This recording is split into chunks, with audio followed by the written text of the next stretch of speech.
And now, producer Kenny presents the Pimp Squad Chronicles with Donna Goudeau, a.k.a. Miss Dollar Bills. Hold it down.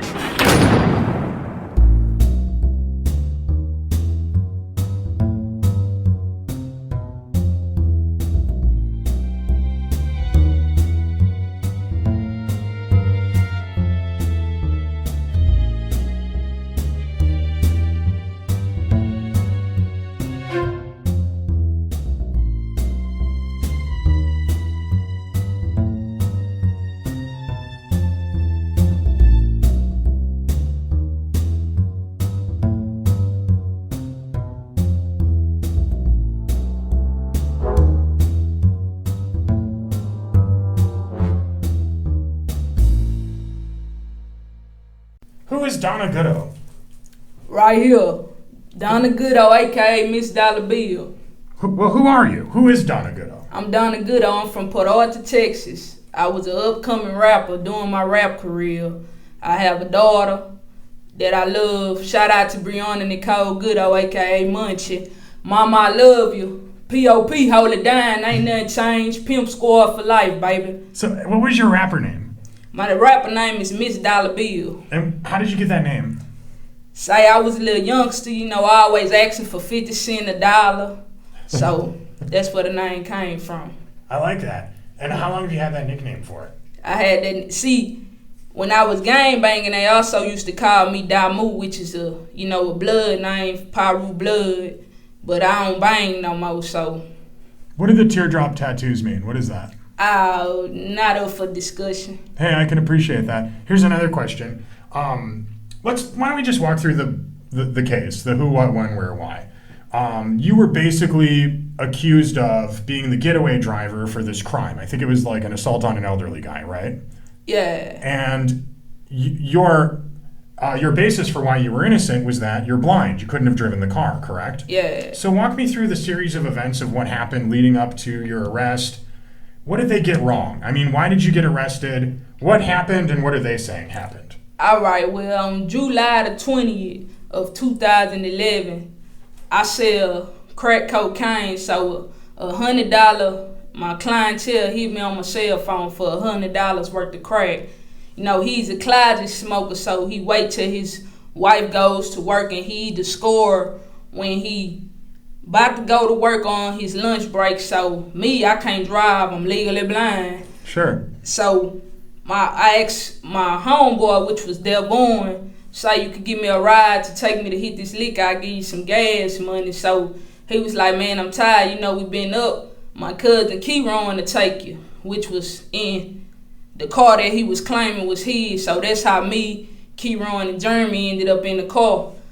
Keyron was the driver, I was on the passenger side, and the dude, Jeremy, non-related to me, was in the back seat. So we wanted to get some weed on the way going, so we stopped to Carver Terrace, known as CT, to get some, weed to smoke. Was it Reggie weed or was it the It was regular weed, Reggie, right. 2 for $5 from the 2 for $5 man. All right. So my little homeboy, I ain't gonna say his name, which was, people from New Orleans call each other round. That's right. So he called me round, I called him round. My co-defendants, they don't know him, so he brought some weed too, and he hopped in the car with us. He was the fourth person, so we was matching. So they dropped me off to hit the lick. The dude who, smoke crack, he don't like, people post up in front of his house, just sitting out there. So I told them to make the block. So they was like, well, I'm gonna go around the corner and then hit me up once you finish. So I'm like, that's a bet. So I hit the $100 lick, and I called them, told them I was ready. In between time, they went wherever they went. So I'm like, I keep calling, my partner around phone. I'm like, man, where y'all at? Why y'all taking so long? So eventually, 45 minutes done passed, I start walking down the street. Well, once I get on Memorial in Port Arthur, I think it's Memorial and I forgot the actual street, but it's a street outside this store called Eminem in Port Arthur.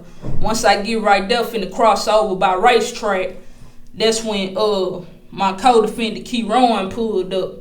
And Keyron was driving. Ryan was on the passenger side. I hopped in the back seat. So I'm like, well, Jeremy. And I looked.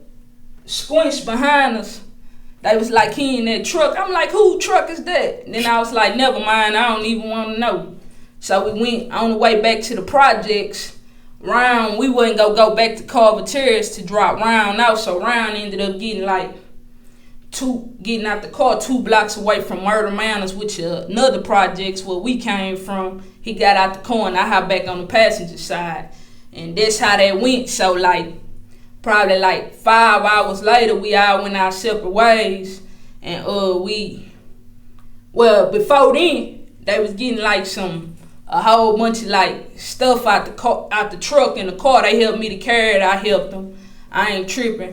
Then we went our separate ways. Well, probably an hour later, no, probably 3 hours later, they was going. I asked Devon to take me to go get some dro. Now this weed too, but it's more potent than Reggie weed. You know what I'm saying? White people call that dank weed. Dank weed? Yeah, right. Well, we call it dro, you know what I'm saying? High dro. Okay. All right. So they take me to go get it. Well, in between time, they stop into different pawn shops and stuff. Well, my co-defendant, Keyron, he wanted to get some white girl, that's cocaine. Sure. So he was like, man, let me get $20 from you, and once I turn in these dollar coins, I give it back to you. So I'm like, that's a bet. Well, people be running game in the hood. So I'm like, man, just give me the coins right now, and he'll go to $20. So he get his powder.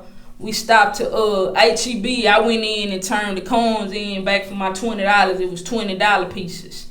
So I put my money back in the pocket. Well, in between time, they stopped into pawn shops, and I'm like, man, where y'all get this from? They're at pawn shops, so they're pawning stuff. Yeah. Okay. I was like, man, where y'all get, you know what I'm saying? What y'all tripping? Y'all can sell this on the streets, you know what I'm saying? Y'all go get caught up wherever y'all did. You know what I'm saying? They start trying to explain again. I'm like, man, I don't even want to hear it.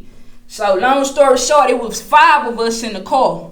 Mm-hmm. The driver, Devon, a girl named Noonan, which was Devon's girlfriend, Keyron, me, and Jeremy. Sure. So we ended up stopping the Easy Pawn. Then we stopped to Racetrack.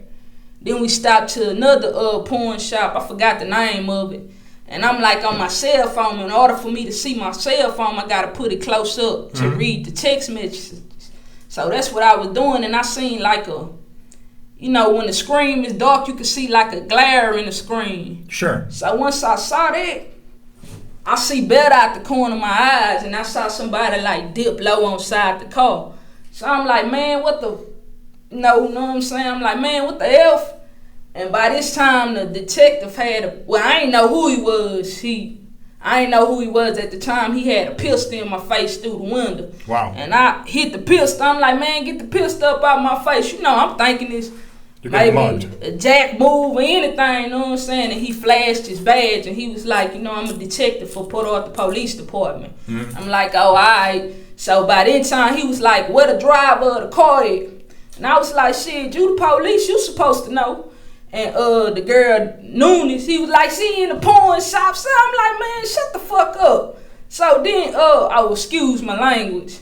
So then he was like, well, what's the driver of the car name? And I'm like, man, y'all don't say nothing, man. So he was like, man, y'all can talk, she ain't nobody. And I'm like, you ain't nobody either. Like I say, y'all don't say nothing. Long story short, they put us all on the ground. Well, they was trying to patch search me. And I'm like, man, I'm a female. I'm a female. That's why I was saying I'm a female. Right. And he was like, you're not no female, you a male. And I'm like, man, I'm a female. Donna Renee Goudeau is my name, man. Finally, I'm like, I raised up my shirt where you can see my muscle shirt where, you can see my little breast. Okay. And he was like, oh, shit, this is a female. By this time, backup done came and all this. So they was like, man, these niggas start singing, telling all type of stuff. By this time, they was like, a female out came and they patch searched me and everything. They took me in the bathroom and strip searched me, strip searched the girl Noon, and I ain't even strip searched the dude. They took everything out of our pockets, the cell phones and all that. So he was like, asked the driver of the car what's his name, and he, gave him his ID and all that. And he was like, this car have been stolen out of Harris County. And he was like, telling the situation. He took the car from his girlfriend, went back to Port Arthur. Up until this time, dude had been riding in the car for like 3 weeks straight. You know, we thought it was his car, you know what I'm saying? We never known the car was stolen. And he was like, well, they ain't got nothing to do with the car being stolen. You know, that's on me, they ain't know. So the detective was like, well, you know, this car was used in a attempted capital murder this morning. And he was like, shit, hell nah, I ain't know that. And whoop the whoop, you know what I'm saying? So they started trying to ask me questions. And I was like, talk to my lawyer, I don't have nothing to say. So they put me in the police car. They took all of us to the police department and, you know, to question us or whatever. Sure. Well, I was the last one to get questioned. So by this time, they had them painting a picture of everything. And they was like, once they put me in the interrogation room, Sterling, the detective, was like, well, they saying you was the getaway of the car. I'm like, man, I don't give a fuck what they saying. I'm legally blind. I ain't drive no car. They just picked me up, gave me a ride. That shit, that's all. So that's how that came about. And then they read off a statement from Jeremy Goudeau. He was saying that I gave him the debit card, that we gave him the debit cards, me and Keyron, and he ain't had nothing to do with whatever. And I went in the hotel room and did whatever. So I'm like, man, I wasn't even at the crime scene. I don't know what y'all talking about. And that's how that happened. Wow. And so that's when the video was made. That's when the video was made outside the police station. It's like the news people came from everywhere. And by this time, they in the police station, they was trying to like basically get me to snitch on who my supplier was, you know, who I brought crack from and this and that. They was gonna let me go, you know what I'm saying? Where I'm from, you live by the code, you die by the code. You don't say nothing, you know what I'm saying?